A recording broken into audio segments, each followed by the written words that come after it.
Kahit ipinanganak sa isang mayamang pamilya, pinili ni Jay na mamuhay ng mag-isa sa Los Angeles. Hindi niya kailanman nakakasundo ang kanyang pamilya, lalo na ang kanyang ama, at ang pag-alis ng bahay ang tila tanging pagpipilian niya. Gayunpaman, mabilis na bumagsak ang kanyang buhay. Nalugmok si Jay sa araw-araw na pagsusugal, walang humpay na gulo, at lumalaki ang utang. Dahil wala nang magagawa, nauwi siya sa pagtatrabaho bilang isang janitor sa isang mental hospital, malayo sa buhay na dati niyang inaakala. Isang araw, pumunta si Jay sa isang bar at di inaasahang nakasalubong niya ang nagngangalang Vincent. Hiningi ni Vincent ang pera niya, pero inamin ni Jay na wala siyang maibabayad. Binigyan siya ni Vincent ng hanggang Biyernes, kung hindi pa mababayaran ang utang pagsapit ng panahong iyon, ay malagot ito sa kanya. Nang araw ding iyon, sa trabaho, sinubukan ni Jay na manghiram ng pera sa isang katrabaho ngunit wala ring pera ang katrabaho niya. Sa halip, iminungkahi niya na umuwi si Jay para sa kasal ng kanyang nakababatang kapatid na si Jerry at humingi ng pera sa kanyang ama. Sinunod ni Jay ang payong iyon, tinawagan niya ang kanyang mga magulang at sinabi sa kanila na babalik na siya sa New Orleans. Habang nasa tawag, nagsinungaling siya na sinasabing nagtatrabaho siya bilang isang administrador sa isang malaking ospital para sa mga nag-iisip at mayroon siyang magandang kasintahan na isang nurse. Nang marinig ito ng kanyang ama, iginiit ni Jay na isama siya, kaya naman wala nang nagawa si Jay kundi pumayag. Pagbalik sa ospital, ang kasinungalingan ni Jay ang nagtulak sa kanya na makipaglandian sa mga nurse, umaasang may isa sa kanila na makikipaglaro. Wala ni isa sa kanila ang interesado. Alam nilang lahat ang reputasyon niya bilang isang lasing na sugarol na hindi mapagkakatiwalaan. Habang nagpapahinga, ipinatawag si Jay sa opisina ni Dr. Bert Lehman. Galit na galit ang doktor nang matuklasan niyang binigyan ni Jay ang mga pasyente ng mga magasin at alak. Mahigpit niyang binalaan si Jay na itigil na ang pakikisalamuha sa mga pasyente. Pagkatapos ng komprontasyong iyon, nakilala ni Dr. Bert Lehman ang isang bagong pasyente na nagngangalang Daisy. Simula nang mamatay ang kanyang ina, si Daisy ay nalito at takot na takot. Kumbinsido siyang pinagmumultuhan siya ng kanyang ina. Dahil sa takot na iyon, siya ay ipinasok sa mental hospital. Nang gabing iyon, biglang sumigaw si Daisy sa kanyang kwarto. Nagmadaling pumasok si Jay at nadatnan ang isa pang pasyente na nagpapanggap na doktor at binibigyan siya ng gamot. Pinatumba ni Jay ang lalaki, binalaan si Daisy na maging mas maingat, at saka lumabas ng ospital. Habang paalis si Jay, biglang sumulpat si Daisy sa likuran niya at sinabing gusto nitong sumama sa kanya. Tumanggi si Jay at binigyan siya ng pera para sa taxi o para makauwi bago umalis. Pero nang ibabaw sa kanya ang guilt, at kalaunan ay niyaya niya si Daisy na sumama sa kanya sa isang club. Sa club, sinubukan ni Jay na umupa ng mga mananayaw para magpanggap na kasintahan niya at dumalo sa kasal ng kanyang kapatid. Wala ni isa sa kanila ang interesado. Hindi nagtagal, nilapitan siya ng isang gwardya at sinabing iniistorbo ni Daisy ang mga mananayaw. Dahil dito, pareho silang pinatalsik sa club. Nauubusan na ng ibang pagpipilian, biglang nakaisip ng plano si Jay. Napagdesisyonan niyang gawing pekeng kasintahan si Daisy. Kinabukasan, niyaya niya itong sumama sa kanya sa paglalakbay patungong New Orleans. Ang pagpiling iyon ang magpapabago sa lahat. Sa buong biyahe, paulit-ulit na ipinapaalala ni Jay kay Daisy na magpanggap na nagtatrabaho siya bilang isang nurse sa mental hospital. Kahit naguguluhan siya, pumayag si Daisy na sumama. Sa eroplano, sunod-sunod na kaguluhan ang ginawa ni Daisy. Sumigaw siya sa banyo, binuksan ang mga ilaw habang natutulog ang mga pasahero, at pumasok pa sa business class at umupo ng walang pahintulot. Hindi nagtagal, nakarating sila sa bahay ng mga magulang ni Jay. Ipinakilala si Daisy sa ina ni Jay, na nagpaalam dito na magpahinga sa silid ng mga bisita bago maghapunan. Lumabas si Jay para manigarilyo. Di nagtagal, sumama ang ama ni Jay sa kanya at nakipag-usap. Buong pagmamalaki niyang ipinakita ang kanyang garahe, kasama ang kanyang koleksyon ng mga kotse, kabilang ang isang pambihirang bago na kabibili lang niya. Nang gabing iyon, habang kumakain, nagtanong ang kapatid ni Jay na si Jerry tungkol sa kasalukuyang trabaho ni Jay. Nagsinungaling na naman si Jay na sinasabing nagtatrabaho siya bilang administrador sa pinakamalaking ospital para sa mga nag-iisip sa lugar. Ngumiti at sumama na lang si Daisy. Pagkatapos ay binanggit ni Jay na plano niyang magsimula ng bagong negosyo at nangangailangan ng karagdagang pondo. Malinaw na nagdududa ang kanyang ama. Mabilis na pumasok si Daisy at tinulungan siyang kumbansihin ito at sa huli ay pumayag ang kanyang ama. Nagpasalamat si Jay kay Daisy sa muling pagliligtas sa kanya. Kinabukasan, gin-icing si Jay ng kanyang ina na ikinagulat ang biglaang paglilinis ni Daisy ng banyo. Pinuntahan siya ni Jay para tingnan at tinanong kung bakit niya ginagawa iyon. Ipinaliwanag ni Daisy na dati ay iyon ang pang-araw-araw niyang gawain sa bahay. Palaging sinasabi sa kanya ng kanyang ina na kung gusto niyang mahalin, kailangan niyang gumawa ng mga gawaing bahay. Pagkatapos, walang babala, inamin ni Daisy na kamakailan lamang ay pinatay niya ang kanyang ina. Ang pag-amin ay lubos na ikinagulat ni Jay. Maya-maya pa, Habang naghahanda sila para sa kasal ni Jerry, napansin ng ina ni Jay na masyadong nagpapakita ng katawan ang suot ni Daisy. Hiniling niya kay Daisy na magpalit ng isa sa mga damit niya. Nang makita ni Jay si Daisy ng gabing iyon, namangha siya sa ganda nito at bumilis ang tibok ng kanyang puso. Nagsimula na ang kasal at muli, lumikha ng kaguluhan si Daisy sa pamamagitan ng pagpulot ng mga bulaklak na maingat na inilatag sa pasilyo. Kinailangan ni Jay na makialam para pakalmayan ang sitwasyon. Pagkatapos noon, naglibot-libot si Daisy sa venue, ipinakilala ang sarili sa mga bisita.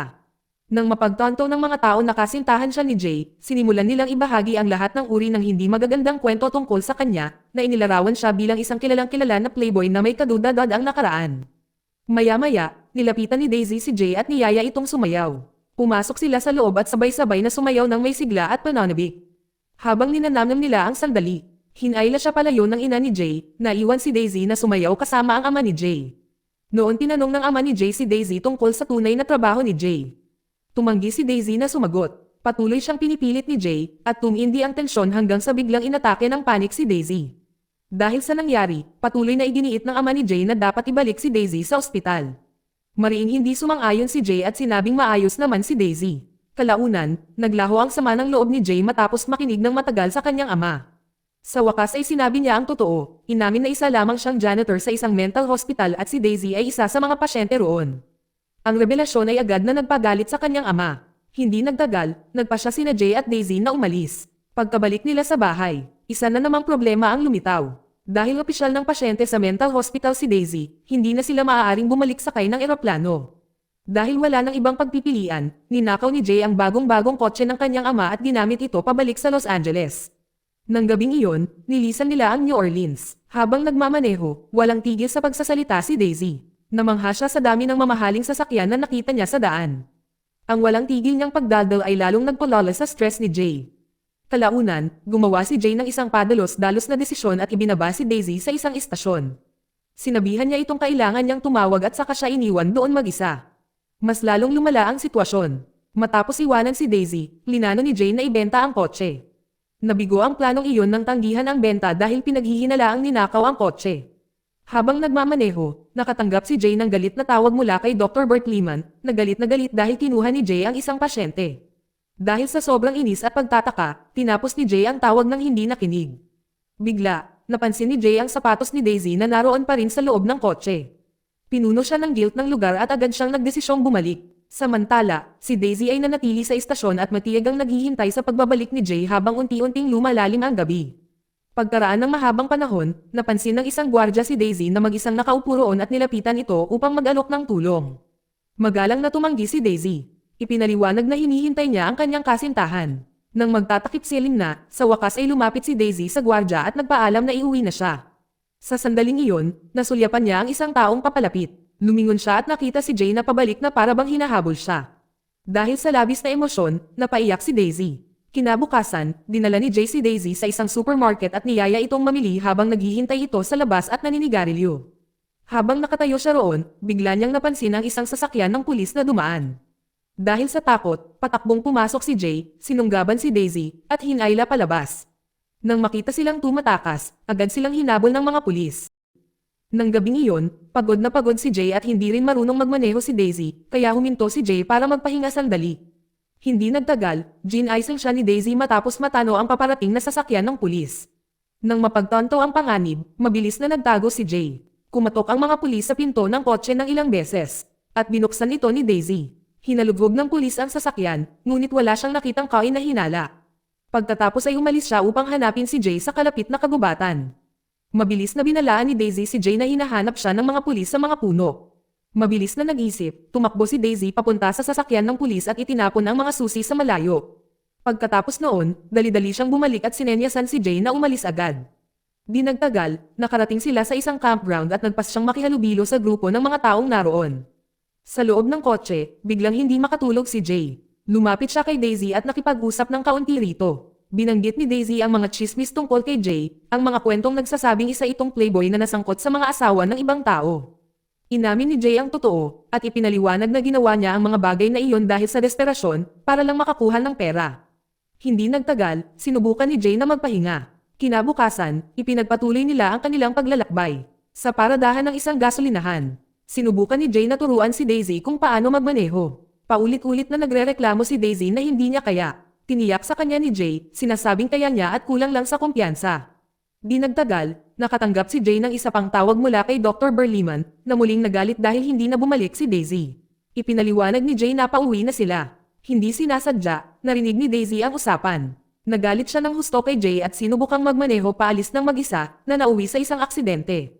Pagkatapos, dinala ni Jay si Daisy sa isang restaurant para pakalmayan ito. Tinanong niya ito tungkol sa mga pinagdadaanan niya. Nagsalita si Daisy at ipinaliwanag na noong gabing namatay ang kanyang ina, paulit-ulit niyang naririnig ang kanyang ina na sumisigaw. Sa sobrang takot siyang lumapit sa kanya. Kinabukasan, natagpuan ni Daisy na patay ang kanyang ina nang walang malinaw na dahilan. Nang hapong iyon, bumalik si Jay sa kanyang apartment at laking gulat niya nang makitang ito ay tuluyang sira. Pagdungaw niya sa bintana, nakita niya ang mga tauhan ni Vincent na nag-aabang sa labas, handang umatake sa kanya. Nang mapagtanto ang panganib, nagmadaling pumunta sa ospital si Jay para sa kaligtasan. Ngunit habang sinusubukan niyang pumasok, hinaranggan siya ni Dr. Berliman at ng kanyang mga kasamahan. Dahil wala nang ibang pagpipilian, napilitan si Jay na umalis. Dahil labis na nabibigatan sa kanyang mga problema at nawalan na ng kagustuhang magpatuloy, narating ni Jay ang kanyang punto ng kanyang kawalan ng pag-asa. Nagpasya siyang tapusin ang kanyang buhay sa riles ng tren. Ang pagtatangkang iyon ay napigilan ng isang trabahador ng tren na agad na tumawag sa ospital. Ibinalik ni Dr. Berliman si Jay sa ospital kung saan isinailalim siya sa pangangalaga at rehabilitasyon. Di nagtagal, hiniling ni Jay kay Dr. Berliman na palayain si Daisy, kumbinsido na wala itong anumang sakit sa pag-iisip. Matapos marinig ang kwento ni Daisy, maging si Dr. Berliman ay naiwang nag-alinlangan. Samantala, nalaman ni Daisy na nakalaya na si Jay mula sa kulungan. Humingi siya ng permiso sa mga gwardya na makita siya, ngunit tumanggi ang mga ito. Dinaig siya ng pagtanggi kaya't hindi na niya mapigil ang umiyak. Nang gabing iyon, natulog si Jay sa isang espesyal na silid na inayos ni Dr. Berliman. Habang siya ay mahimbing na natutulog, isa sa mga tauhan ni Vincent na sumubaybay sa kanya ang biglang sumalakay at tinangka siyang sakalin. Mabuti na lang at may isa pang pasyente na nakasaksi sa pangyayari at agad na pumasok para iligtas si Jay. Kinabukasan, binisita ni Dr. Berliman si Jay, na ginagamot para sa kanyang mga pinsala mula sa pag-atake.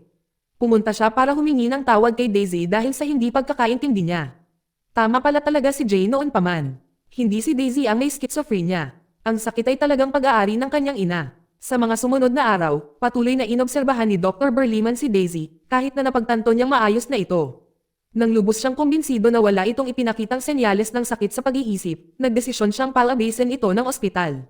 Nang marinig ang balita, mabilis na inimpake ni Daisy ang kanyang mga gamit at nagpaalam sa lahat, lalo na kay Dr. Berliman, na sa wakas ay nagpalaya na sa kanya. Salamat kasabay nito, matapos gumaling at maghanda para makalabas ng ospital.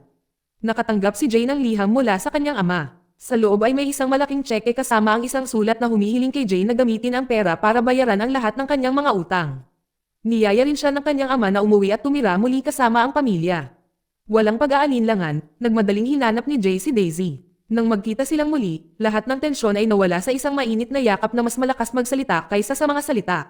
Magkasabay silang lumabas ng ospital at pumasok sa isang bagong kabanata ng kanilang buhay. Dito nagtatapos ang kwento. Salamat sa panonood kaibigan.